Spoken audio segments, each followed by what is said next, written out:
Hi friends, welcome friends. ഞാൻ കുറേ ദിവസം കൊണ്ട് പറയുകയാണ് എൻ്റെ പൂച്ചകൾക്കൊക്കെ സുഖമില്ല, ഹോസ്പിറ്റലിൽ കൊണ്ടുപോകാൻ. എനിക്ക് 10 പൂച്ചകൾ വീട്ടിലുണ്ട്. അതിൽ 8 പേരുടെ അസുഖം ഇപ്പോൾ കുറവുണ്ട്, 7 പേരുടെ അസുഖം കുറവുണ്ട്. ഒരാൾക്ക് വലിയ തുമ്മൽ മാത്രമേ ഉണ്ടായിരുന്നു. പക്ഷേ ഇപ്പം 2 പൂച്ചകൾക്ക് തീരെ വയ്യാതെയായി. അവർ ഫുഡും കഴിക്കുന്നില്ല, വെള്ളവും കുടിക്കുന്നില്ല.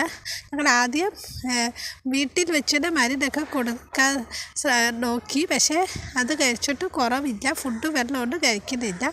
പിന്നെ ഞങ്ങൾ ഹോസ്പിറ്റലിൽ കൊണ്ടുപോയി.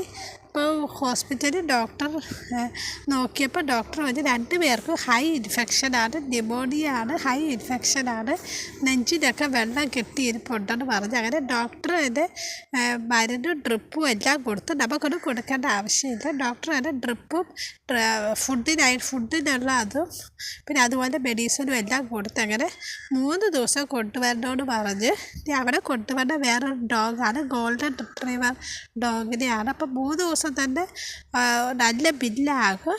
ആദ്യത്തെ ദിവസം തന്നെ 1121 രൂപ. 2 പേരും ബ്ലഡ് ടെസ്റ്റ് എടുത്ത് അങ്ങനെ ഒരുപാട് രൂപ. നാളെ മറ്റന്നാൾ കൊണ്ടുപോകണം. എൻ്റെ ഇതാണെങ്കിൽ കഴിഞ്ഞ കുറേ ദിവസമായിട്ട് പൂച്ചകൾക്ക് മെഡിസിനൊക്കെ വാങ്ങിച്ച് ഒരുപാട് ക്യാഷ് പോയി. കുറേ പേര് സഹായിച്ച്, പക്ഷെ ആ ക്യാഷൊക്കെ പോയി. ഇനിയിപ്പോൾ ആർക്കെങ്കിലും സഹായിക്കാൻ പറ്റുമെങ്കിൽ ഞാൻ എൻ്റെ ബ്രദറിൻ്റെ GPay നമ്പർ കൊടുത്തിട്ടുണ്ട്. അതിന് സഹായം ചെയ്യാൻ താല്പര്യമുള്ളവർ സഹായിക്കണം. പക്ഷെ ആ നമ്പറിൽ വിളിക്കരുത്, കാരണം എൻ്റെ നമ്പർ അല്ലാത്തതുകൊണ്ട് ഞാൻ വിളിക്കേണ്ടെന്ന് പറയുന്നത്. അപ്പം സഹായിക്കാൻ പറ്റുമോ സഹായിക്കണം, കാരണം ഇവർ 2 പേരും നല്ല സീരിയസ് ആണ്. ഇന്ന് നാളെ കാണിച്ചില്ലെങ്കിൽ ചിലപ്പോൾ അവൻ്റെ ജീവൻ തന്നെ പോകും. അതുകൊണ്ടാണ് ഞാൻ പറയുന്നത്. ഇപ്പം ബാക്കി എല്ലാവരും കുഴപ്പമില്ല, കുറഞ്ഞ് വരികയാണ്. ഇവർ 2 പേരും ഇപ്പോഴും ഫുഡ് കഴിക്കുന്നില്ല, വെള്ളം കുടിക്കുന്നില്ല, ആക്റ്റീവ് ആകുന്നില്ല. അപ്പം ഡോക്ടർ അവിടെ നല്ല ട്രീറ്റ്മെൻറ്റൊക്കെ ചെയ്യും. ഗവൺമെൻറ് ഹോസ്പിറ്റലിൽ കൊണ്ടുപോകാത്ത എന്താണെന്ന് ചോദിച്ചാൽ ആദ്യം അവിടെ തന്നെ കൊണ്ടുപോകാനാണ് ഞാൻ തീരുമാനിച്ചത്. പക്ഷേ അവിടെ വൃത്തിയിടാനൊക്കെ കുറേ പേര് വന്നു. അപ്പം വെറുതെ റിസ്ക് എടുക്കേണ്ടതെന്ന് വെച്ചിട്ടാണ് ഈ പ്രൈവറ്റ് ഹോസ്പിറ്റലിൽ കൊണ്ടുപോകുന്നത്.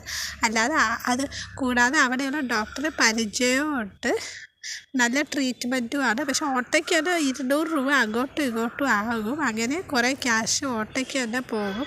പിന്നെ ഈ മാസം ഫുഡിന്, പെറ്റ്സിനുള്ള ഫുഡിനൊക്കെ വേണ്ടി ക്യാഷ്, അങ്ങനെ പൂച്ചകൾക്കായി തന്നെ നല്ലൊരു തുക ക്യാഷ് പോകുന്നുണ്ട്. അപ്പം സഹായിക്കാൻ താല്പര്യമുള്ളവർ സഹായിക്കണം.